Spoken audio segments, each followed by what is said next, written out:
Vous faites peut-être tout bien en SEO, sauf que ces petites habitudes ruinent complètement votre référencement, votre trafic et votre retour sur investissement. Même les pros tombent dedans, pour vous dire. Aujourd'hui, je vais vous montrer les 30 habitudes qui ruinent votre SEO que je vois tous les jours. Et surtout, comment est-ce que vous pouvez les éviter.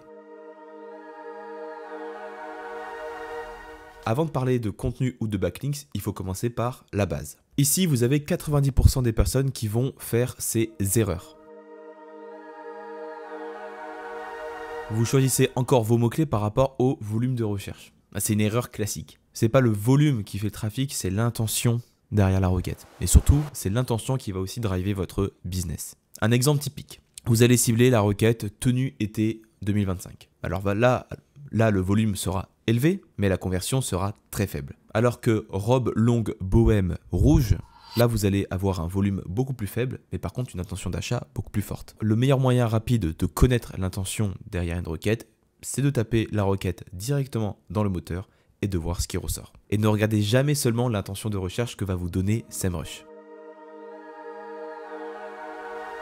Alors, vous allez vouloir vous positionner sur SEO, CRM, facturation ou encore chaussures, avec un site qui n'a même pas encore d'expérience ou du moins de background. Bah franchement, bonne chance. Là, vous êtes littéralement en train d'essayer de faire de la boxe contre Mike Tyson avec un bras cassé. Arrêtez de viser des requêtes trop concurrentielles au début. Privilégiez surtout des requêtes qui vont vous apporter du business facilement. Donc là, vous devez faire un travail de priorisation pour savoir en fait quelles requêtes vont être facilement atteignables en top 3 rapidement. Donc quand on dit rapidement, c'est en quelques mois. Et quelles sont celles surtout qui vont vous apporter du business parce que c'est le meilleur moyen après de réinvestir dans votre strat SEO. Alors la méthode express ici, c'est à chaque fois de prendre votre requête, comme on l'a dit, de comprendre l'intention de recherche et de regarder en fait ce qui se passe sur le top 3. Moi je vous dirais d'aller un petit peu plus loin, de regarder sur le top 10, parce que des fois vous allez avoir potentiellement ici des requêtes un petit peu plus concurrentielles, mais qui vont être très importantes pour votre business. En regardant directement l'intention, ou du moins ce qui se positionne dans le top 10, vous allez pouvoir tirer des conclusions, notamment qu'est-ce que je peux faire de différent pour ranker, pour apporter un résultat ou une expérience différente par rapport à ce que l'utilisateur a déjà en choix. Par exemple, si vous ciblez le mot-clé, c'est un exemple parmi tant d'autres, un logiciel de facturation pour auto-entrepreneurs, vous allez avoir par exemple des pages qui vont vous proposer donc des logiciels, leur logiciel en question. L'intérêt ici, c'est que si vous voulez doubler la concurrence facilement et que vous savez que les investissements vont être beaucoup trop importants, pourquoi ne pas faire un top des logiciels pour vous différencier de la SERP, et ça c'est vraiment le maître mot ici, pour pouvoir notamment ranker plus facilement sur une SERP concurrentielle. Ça peut être une idée. Par contre, si vous reprenez la requête comme robe longue bohème rouge, bon bah là clairement vous savez que c'est une fiche produit. Alors ça, combien de fois je l'ai vu et je peux vous assurer que même des plus grosses entreprises le font également. Ils ont des, entre guillemets, des blogs très importants, très qualitatif, avec beaucoup de trafic, on parle de plus d'1 million de trafic par mois, mais par contre, le taux de conversion est à 0,01%, ce qui est ridicule. Alors arrêtez de courir après les clics pour faire des belles courbes sur SEMrush, nous ce qui nous intéresse réellement, c'est du SEO qui va vous apporter du business. Donc commencez à courir après les conversions, qu'est-ce qui va vous apporter du leads, qu'est-ce qui va vous apporter des ventes. Et pour celles et ceux qui sont encore curieux de comment est-ce qu'on fait pour aller chercher plus de leads, je vous mets le lien d'une vidéo que j'avais fait en question d'une étude de cas où je vous explique comment sur un organisme de formation, j'ai atteint plus de, alors le titre c'est 3000 leads par mois, mais maintenant c'est 6000 leads par mois entièrement grâce au SEO. Alors même si certains pensent que c'est complètement dépassé, moi j'utilise complètement encore, c'est littéralement du marketing de contenu à différents niveaux du parcours d'achat. Le problème c'est que vous avez beaucoup de personnes qui vont rédiger des contents qui ne savent pas derrière à qui ça va s'adresser pertinemment. Vous avez 3 niveaux. Le tofu, c'est tout ce qui va être par exemple autour de l'info, donc d'une thématique classique. Donc par exemple pourquoi investir en SCPI, c'est vraiment du tofu. Le mofu, c'est là où vous allez rentrer dans un parcours d'achat un petit peu plus établi, où la personne comprend l'intérêt par exemple des SCPI, il va se dire ok bon bah d'accord, bah maintenant quel est le comparatif des SCPI en 2025. Et le bofu, donc là on est vraiment sur l'achat, donc là ça va être littéralement investir en SCPI avec par exemple l'un de mes clients Baltis. Donc là vous devez vraiment avoir un très bon marketing, c'est sur la partie mofu et bofu. Alors vous pouvez faire la meilleure page du monde, si cette page est isolée, sans lien, sans PageRank, cette page n'ira nulle part. Vous l'avez fait, je l'ai fait, tout le monde l'a fait et tout le monde le fait encore. Publier du contenu en masse, entièrement fait par ChatGPT, sans saveur, sans logique, sans rien du tout, sans expérience, sans valeur ajoutée. C'est littéralement du copier-coller de contenu déjà existant. Le problème, c'est que si vous n'ajoutez pas des informations supplémentaires, vous allez avoir un contenu comme 10 000 autres personnes. Donc c'est littéralement du temps perdu, même si en soi vous pensez gagner du temps. C'est littéralement le meilleur moyen de vous tirer une balle dans le pied pour montrer au moteur, à Google, que vous ne proposez pas des choses qualitatives. Donc ajoutez des avis, ajoutez votre histoire, ajoutez des données, ajoutez un ton, c'est le meilleur moyen d'apporter quelque chose de plus personnel, de plus authentique à votre contenu, que ce soit sur une landing page ou sur un contenu informationnel. Ceux qui font encore du SEO comme en 2015 ou en 2018 par exemple, vous allez vous faire complètement dépasser. On en a déjà parlé sur les précédentes vidéos, mais aujourd'hui l'audience n'est plus simplement sur Google comme auparavant.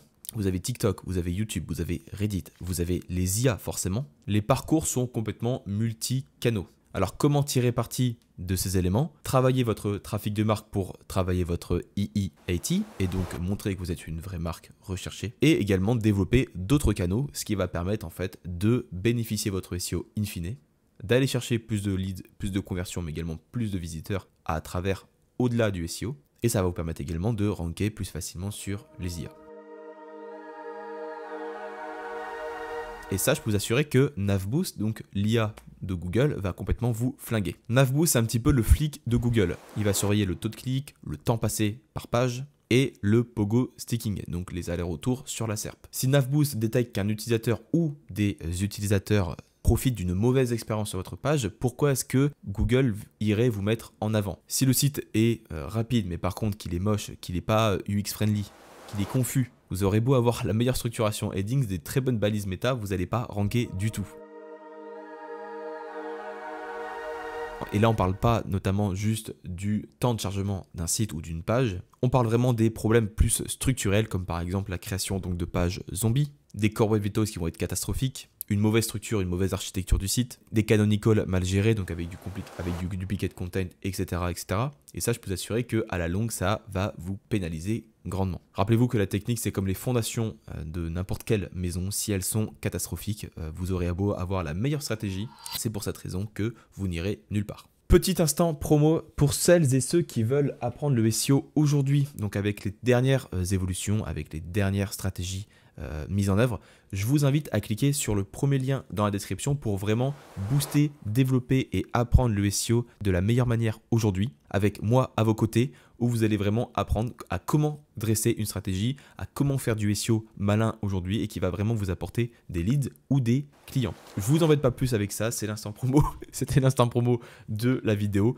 Voilà, pour celles et ceux qui sont intéressés, vous avez encore une fois le premier lien dans la description pour aller plus loin.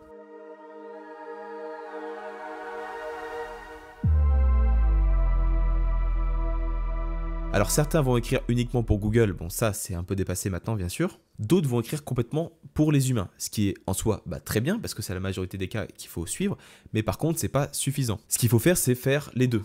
Ce que je vous conseille c'est de faire en gros un 80% pour l'utilisateur, donc par exemple on fait remonter l'information essentielle le plus haut possible et le 20% sera vraiment sur l'optimisation pour les moteurs, donc les balises, les requêtes, le on-page SEO, etc. Pour développer votre EE80, vous devez dire qui vous êtes, donc un auteur, une bio, etc. Apporter des preuves, apporter des études de cas par rapport à votre expérience sur la thématique que vous visez. Montrer ce que vous avez vécu, montrer ce que vous avez écrit. Et bien sûr, encore une fois, on l'a dit, mais apporter des preuves. C'est ni plus ni moins que la meilleure façon de développer sa partie expérience, expertise.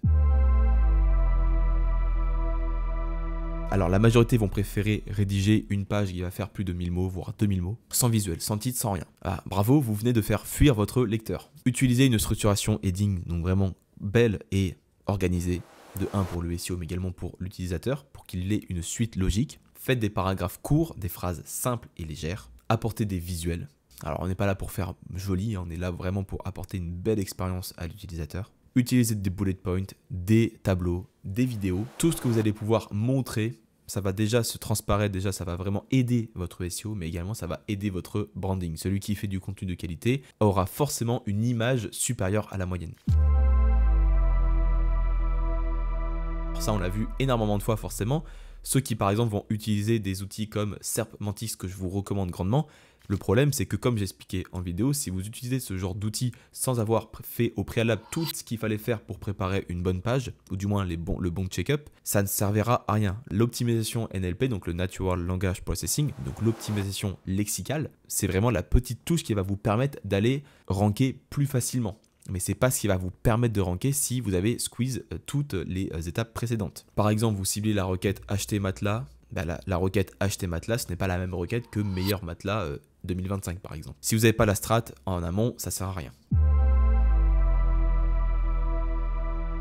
J'ai rien contre la quantité, loin de là. Je suis vraiment quelqu'un qui va vraiment préférer aller beaucoup plus loin, bourriner, mais avec toujours une certaine qualité. Parce que si vous faites que de la mauvaise qualité, ça va se ressentir et clairement votre SEO va en pâtir. Je préfère quelqu'un qui va proposer des contenus beaucoup plus qualitatifs plutôt que de faire de la quantité. Et encore une fois, c'est pas grave de proposer par exemple un content par mois ou une optimisation par mois, même si selon certains marchés ce sera insuffisant et je préfère complètement être honnête, mais par contre vous aurez beaucoup plus de qualité et ça va forcément se ressentir. Rappelez-vous que en SEO vous êtes locataire d'une position et que c'est pas du tout définitif. Donc si vous êtes par exemple en position 1, vous pouvez dégringoler en position 10 et ça je peux vous le certifier, je l'ai vu énormément de fois même pour moi. Parce que ceux qui sont derrière vous, ils veulent votre place. Et donc, si vous ne mettez pas encore les efforts supplémentaires pour maintenir votre position, vous n'avez pas compris du tout le SEO. Donc, remettez toujours vos contents au frais. Donc, que ce soit LP ou contenu informationnel, ça va vraiment vous aider. Encore une fois, si c'est pénible à lire, personne ne le lira. Et on parle encore une fois de Navboost, qui va encore une fois vous mettre une petite gifle, un petit taquet pour vous faire comprendre que vous ne faites pas forcément le bon travail. Certains vont être très contents de ranker sur des requêtes informationnelles, c'est super, c'est vraiment bien, c'est pas forcément le plus dur, mais par contre si derrière vous ne convertissez pas en leads ou en prospects, ça sert à rien. Le problème récurrent que je vois, c'est que vous n'avez pas forcément de CTA par exemple clair ou précis, vous n'avez pas de parcours d'achat défini, vous n'avez aucune offre visible, des formulaires qui vont être cachés, vous n'avez pas de tunnel de vente encore une fois, vous n'avez pas de logique de nurturing ou de marketing de contenu pour convertir par exemple en prospect. Bref, c'est pas du tout ok. Quand vous allez investir quelque part, notamment en SEO, vous devez tout réfléchir pour générer du chiffre d'affaires. Donc là, c'est du recyclage de contenu. Le meilleur moyen de se développer aujourd'hui en SEO, selon moi, c'est vraiment de publier quelque chose et d'en faire d'autres contenus sur de multi-canaux. Vous faites une page par exemple en SEO, par exemple pour votre content, vous allez pouvoir en faire aussi une vidéo. De cette vidéo, vous allez pouvoir par exemple faire 3 shorts. De la page que vous allez pouvoir faire sur votre site, vous allez pouvoir en faire par exemple 5 posts LinkedIn ou un carrousel LinkedIn. Ou alors par exemple sur la vidéo etc, vous allez pouvoir faire aussi une newsletter. Bref, il y a plein de choses à faire et rappelez-vous qu'aujourd'hui, en fait, vous pouvez faire du recyclage de contenu, c'est le meilleur moyen pour gagner du temps. Et on en parle notamment dans le premier lien dans la description, avec toutes les nouvelles strates. Combien j'en ai vu qui se sont dit je vais aller sur telle requête, ça va être génial, et au final qui mettent plus de 2 ans, voire 3 ans pour atteindre un top 10. C'est hyper démotivant et franchement, si vous n'êtes pas accroché, ça va être très compliqué. Parce que avant de terminer comment est-ce que vous allez atteindre un top 10, vous devez savoir qui rank en face de vous. Est-ce que c'est des gros domaines d'autorité? Est-ce que vous avez une opportunité à proposer qui va être différenciante? Est-ce que eux, par exemple, ils ont fait un topic cluster ou un cocon sémantique autour de la requête que vous visez? Est-ce qu'ils ont investi énormément en backlinks pour booster une landing page par exemple spécifique? Tous ces éléments, vous devez vraiment les prendre en compte pour réfléchir à oui ou non si vous devez aller sur cette requête ou pas.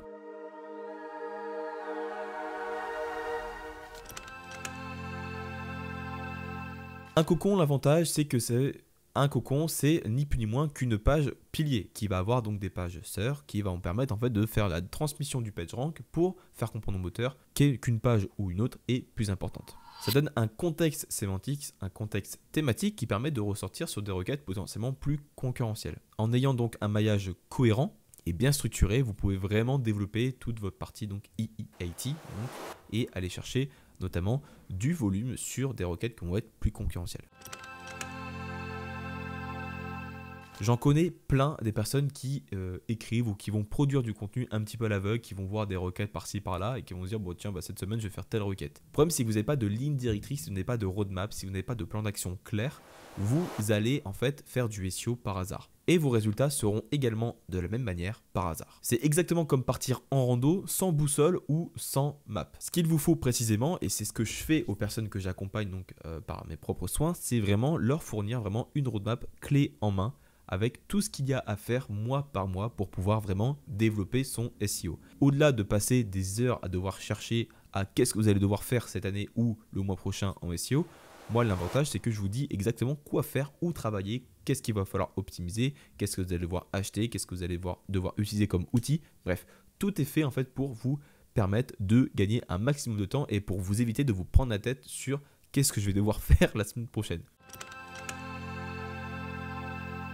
Si vous avez des pages qui ne comportent aucun lien interne, pas même un seul, ça va être très compliqué et c'est littéralement le meilleur moyen de fermer la porte au moteur de recherche. Ce que je vous conseille, c'est de toujours viser entre 3 à 5 liens stratégiques, donc avec une cohérence thématique et également marketing, pour pouvoir développer donc le maillage interne et la transmission de PageRank. Si vous ne faites pas de maillage interne, en fait, vous allez tout simplement créer ce qu'on appelle donc des pages orphelines, surtout si elles ne sont pas par exemple reliées au menu ou au footer.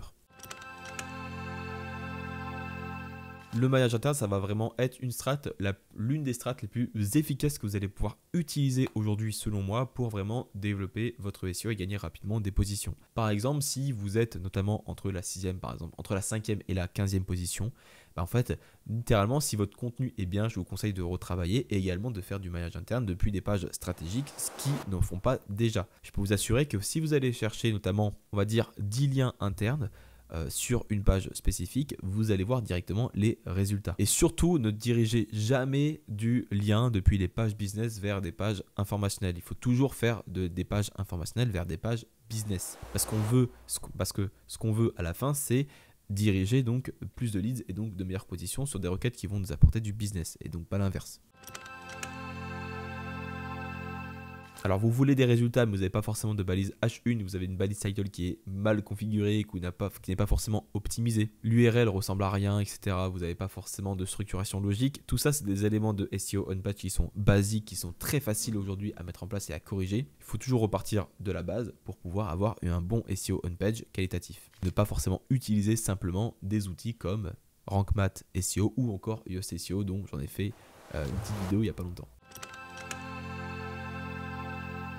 A l'inverse du netlinking, si vous êtes trop optimisé, vous allez passer pour du spam. Sauf que quand c'est sur votre site, vous pouvez optimiser toutes les encres pour le coup. Donc si vous avez des voir, en savoir plus, etc., c'est pas du tout des encres qui vont transmettre donc du PageRank aussi qualitatif que par exemple coach sportif telle ville.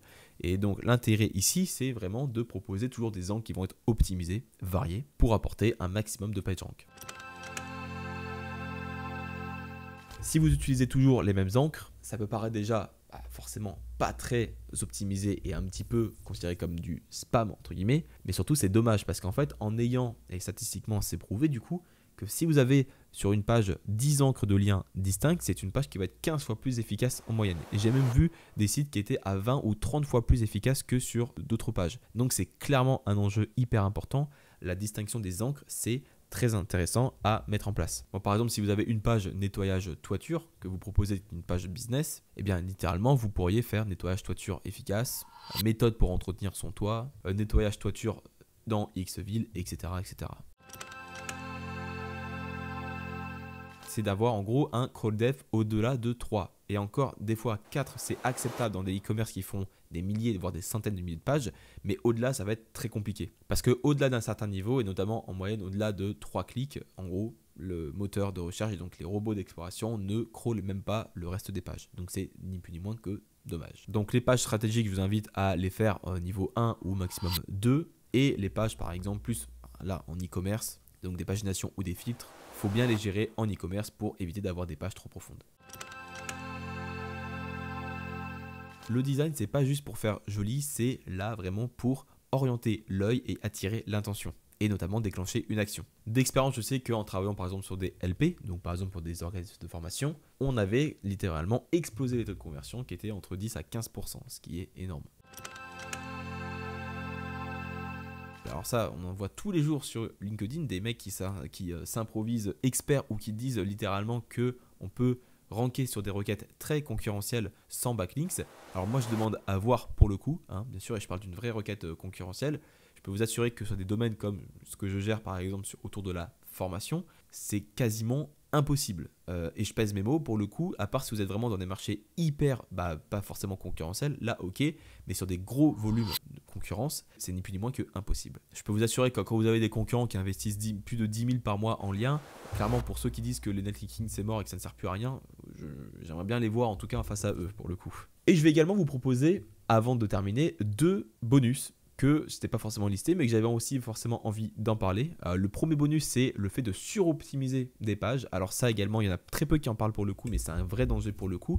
Je peux vous assurer que par exemple, si vous faites trop de backlinks ou vous avez une page beaucoup trop optimisée d'un point de vue des intentions, même d'un point de vue des requêtes, trop d'encre, exact match, etc. Tout ça, c'est ni plus ni moins que ça s'appelle donc de la suroptimisation. Et j'en ai fait les frais quelques fois. C'est pas forcément très plaisant parce qu'en fait, on se fait dégringoler. Et derrière, je trouve que personne ne parle de la suroptimisation. Donc il faut vraiment bien étudier sa SERP, bien étudier la concurrence pour aller vraiment sur des niveaux qui vont être au-delà de la concurrence, mais pas non plus trop, parce que sinon ça va envoyer trop forcément de mauvais signaux et derrière c'est peine perdue. Et enfin, ultime strat, ou du moins erreur que vous ne devez pas faire aujourd'hui, c'est de ne pas considérer le SEO comme multicanal. J'en ai fait donc du coup une vidéo, donc ça s'appelle plus le SEO à 360 degrés aujourd'hui. Pour moi, le SEO c'est pas du tout mort, il faut juste prendre en compte les évolutions des comportements de recherche qui vont de plus en plus croissants, avec les réseaux sociaux ou également les IA, même si c'est encore assez faible. Actuellement, on est encore à moins d'1% des comportements de recherche sur les IA, donc c'est très faible. Et Google, c'est encore 90%, donc c'est ok, le SEO n'est pas mort parce que tout aura forcément besoin d'un moteur de recherche pour alimenter donc les données. Mais aujourd'hui, ce que vous allez pouvoir faire, encore une fois, c'est de considérer donc votre trafic de marque, donc en développant d'autres réseaux sociaux, en développant votre EEAT pour développer également donc votre présence sur les IA, donc sur les LLM. Bon, on parle plus forcément de LLM comme ChatGPT par exemple, que des IA classiques. Et en prenant tout en compte cette façon de voir le SEO aujourd'hui, mais je vous mets le lien directement en haut donc du SEO 360 qui est plus ma vision aujourd'hui du SEO et que je vous conseille de suivre, c'est ni plus ni moins que pour moi le meilleur moyen de développer donc son acquisition digitale au sens large, en mettant au centre forcément pour moi c'est le SEO, parce que c'est l'un des canaux qui restera et qui restera encore selon moi pendant longtemps l'un des canaux les plus rentables à terme. Bon, j'aimerais bien avoir votre petit retour d'expérience dans les commentaires. Dites-moi un petit peu quelle est votre pire erreur que vous avez pu faire sur votre SEO ou du moins sur votre strat que vous avez pu mener. Quelle est selon vous la pire erreur qu'on peut faire également? N'hésitez pas à me dire dans les commentaires et à mettre un petit like en tout cas pour me supporter pour le référencement de la vidéo et à vous abonner si ce n'est pas déjà fait. Et pour celles et ceux qui veulent aller plus loin pour apprendre le SEO, je vous conseille de cliquer donc sur le premier lien dans la description. Vous allez avoir beaucoup plus d'informations et ni plus ni moins vous allez essayer. Je vous donne tout à dispo pour vraiment développer et décupler la puissance de votre SEO. J'espère en tout cas que la vidéo vous a plu. Je vous remercie de l'avoir suivi jusque là si c'est le cas. Et en tout cas, merci beaucoup encore une fois pour votre fidélité. Je vous dis à très bientôt. C'était Victor. Ciao.